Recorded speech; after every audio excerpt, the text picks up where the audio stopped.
semuanya, perkenalkan nama saya Nuri Ajahra dengan NIM 101123110005. Dan di video kali ini aku akan membahas bagaimana Red Bull Racing, salah satu tim Formula One yang paling ikonik di dunia, menjalankan strategi Customer Relationship Management atau CRM, terutama di tengah situasi internal yang sangat cukup rumit ya di belakangan ini. Kita akan lihat bagaimana Red Bull membangun hubungan dengan penggemar dan konsumennya, menghadapi krisis reputasi dan menjaga loyalitas di tengah isu yang melibatkan pimpinan tim dan pembalap andalannya. Pastikan kalian simak baik-baik, karena ada juga cerita aku pribadi selama aku mengikuti kelas CRM bersama dosen kami, Pak Ridho Mutahin, atau yang biasa kami sebut Pak Ridho. Red Bull Racing adalah tim balap yang didirikan pada tahun 2005 setelah mengakuisisi tim Jaguar Racing. Nah, sejak saat itu, Red Bull tidak hanya bersaing di dalam dunia Formula One saja, tapi juga mengunggulkan dirinya sebagai kekuatan pemasaran global dari brand Red Bull Energy Drink. Nah, mereka berhasil membangun citra yang sangat kuat sebagai tim muda yang inovatif dan dekat dengan generasi yang baru. Lalu keberhasilan mereka di lintasan juga tidak main-main loh guys. Red Bull juga telah meraih beberapa gelar juara dunia, termasuk melalui pembalap utamanya yaitu Max Verstappen yang menjadi World Driver Champions pada tahun 2023. Lalu Max dikenal sebagai pembalap yang berbakat dan juga agresif dan karismatik juga. Dan secara tidak langsung gitu menjadi wajah dari Red Bull Racing dalam beberapa musim terakhir. Namun, di tengah pencapaian yang luar biasa itu, justru Red Bull menghadapi tantangan besar dari sisi reputasi dan manajemen internalnya loh. Pada awal tahun 2024, publik dikejutkan oleh berita tentang Christian Horner, tim prinsipal Red Bull Racing yang dilaporkan oleh salah satu staf wanita karena dugaan perilaku yang tidak pantas. Nah, investigasi internal dilakukan oleh perusahaan induk Red Bull di Austria dan akhirnya menyatakan bahwa Horner tidak bersalah. Namun, situasi menjadi semakin rumit ketika isi pesan pribadi yang bersifat sensitif dan vulgar itu antara Horner dan pelapor bocor ke publik. Bahkan tersebar luas melalui email anonim ke media dan tim F1 lainnya. Nah, kebocoran ini menimbulkan keraguan di kalangan fans dan sponsor, ya meskipun secara resmi tim tetap mendukung Horner. Nah, kasus ini pun memperlihatkan bagaimana isu etika dalam organisasi dapat berdampak langsung pada kepercayaan publik, sesuatu yang sangat penting dalam CRM. Nah, tidak cukup sampai di situ guys, rumor besar lainnya muncul terkait Max Verstappen, yang meskipun Max adalah juara dunia 2023 dan menjadi ikon penting bagi Red Bull. Beberapa laporan menyebutkan bahwa ia tengah dilirik oleh tim rivalnya yaitu Mercedes untuk bergabung pada musim 2026.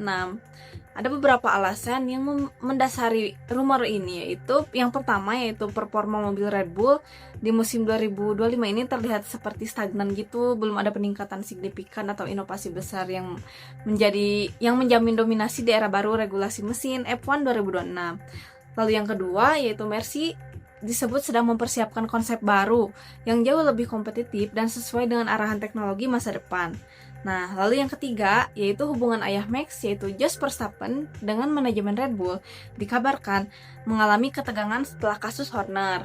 Nah, lalu jika Max benar-benar pergi ke Mercedes, Red Bull tidak hanya akan kehilangan pembalap topnya, tapi juga kehilangan ikon utama yang selama ini menjadi pusat loyalitas dan keterikatan emosional fansnya.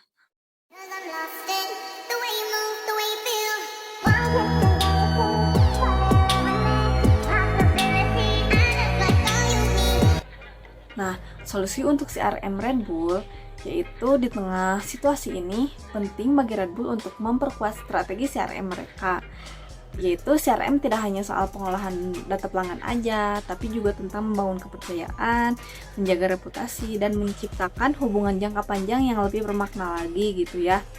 Lalu, menurut Grunrose, pada tahun 1994, kepercayaan dan nilai adalah dua fondasi utama dalam membangun hubungan pelanggan yang berkelanjutan. Nah, dalam kasus ini, Red Bull perlu lebih transparan lagi dalam berkomunikasinya, lalu menunjukkan bahwa mereka serius menangani isu internal dengan nilai etika yang kuat. Nah, selain itu, Red Bull bisa memanfaatkan teknologi digital untuk mendekatkan diri ke para fansnya dengan platform seperti Red Bull TV, media sosial, dan aplikasi komunitas mereka yang bisa menyampaikan konten personal seperti voting pembalap favorit atau akses eksklusif ke balapan gitu dan merchandise digital berbasis loyalitas. Hal ini juga sesuai dengan pendapat Kotler dan Keller pada tahun 2016 bahwa CRM modern harus berbasis pada interaksi personal dan pengalaman yang sangat relevan. Jika Max Verstappen benar-benar pindah, Red Bull perlu segera mengantisipasi dengan membangun narasi baru. Mungkin dengan memperkenalkan pembalap muda yang berbakat atau mendorong wajah baru yang bisa menggantikan peran emosionalnya Max di mata para fans.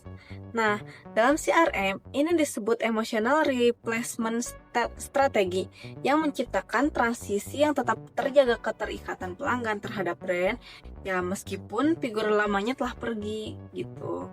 Nah, selain itu, Red Bull pun bisa memperkuat komunitas dengan digital fans, misalnya melalui event balap, simulasi, atau kuis interaktif, atau juga fans club online yang eksklusif gitu.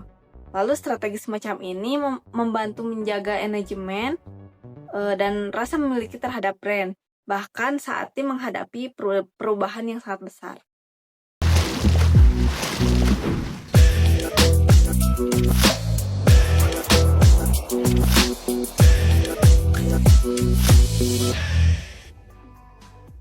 Sebelum benar-benar ditutup, aku ingin menyampaikan sedikit kesan dan kesan selama mengikuti kelas Customer Relationship Management atau CRM bersama dosen kami, Pak Ridalwan Mutakin atau yang biasa kami panggil Bapak Ridal. Beliau sosok yang asik, ramah, dan juga tegas. Suasana kelas juga selalu hidup, tapi juga bikin kita deg-degan ya karena setiap pertemuan kita bisa ditunjuk secara acak lewat spin wheel untuk menjawab pertanyaan.